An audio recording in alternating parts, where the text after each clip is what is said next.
ho isan'ny fiompiana aingam-piodina ny fiompiana landy a satria 20 ka hatramin'ny 30 andro ny faharetany dia efa ahazona vokatra. Mora ompiana ny landy saingy misy kosa ireo fepetra izay mahasarotiny landy ka tsy maintsy hajaina, isan'izany ny sakafony izay mitaky ravina betsaka sy tsara. Eo ihany koa ny hafanana.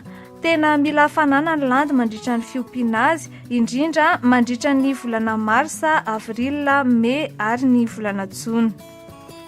Mba azona izay hafanana izay dia asiana afo-tsaribô na vainafo ao anatin'ny trano fiompiana landy rehefa amin'ny hariva sy ny maraina. Amin'ny ankapobeny moa dia ny maripana eo amin'ny 17 degré eo no ilaina amin'ny fiompiana landy. Fa fepetra tokony arana ihany koa ny hamandona rehefa miompy landy. Mampiroborobo ny landy sady mitahiry ny ravina tsy ho maina aingana ny hamandona avy amin'ny rivotra izay mafana. Arak'izany dia asiana lamba mando miantona eo anelanelan'ny talatalana na ihany koa asiana rano amin'ny koveta ao amin'ny trano fiompiana landy. Araka ny fantatritsika ny fanomezana ny sakafo landy dia mizara arakaraka ny dingana misy landy. Premièrement zany na voalohany dia ilay landyntsika na ny fiompiana faran'izay marefo madinika dia madinika mitovy amin'ny vitsika na kely ny vitsika ara dia reto ravina malefaka ity zany no mihina azy. Amin'ny dingana faharoa na ny deuxième âge dia efa miakatra miala bebe indray izy dia afaka mandray reto ravina telo na efatra manaraka reto sitra.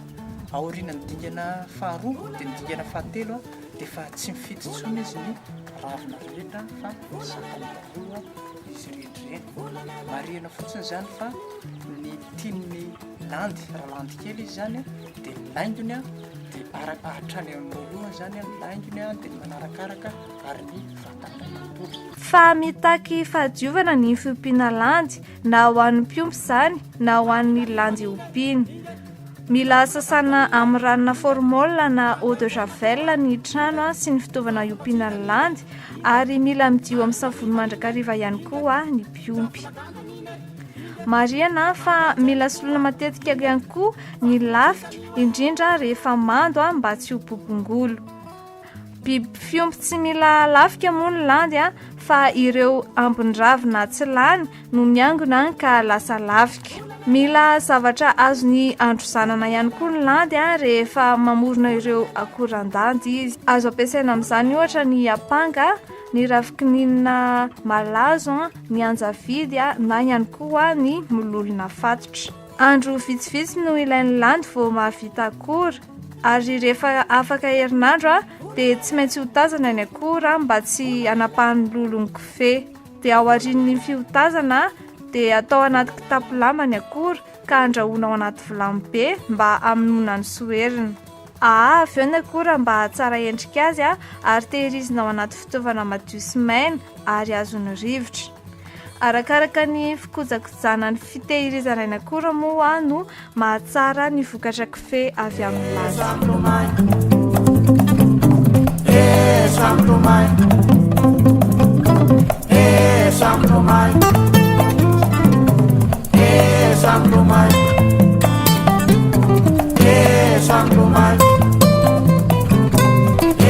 Saint-Romain.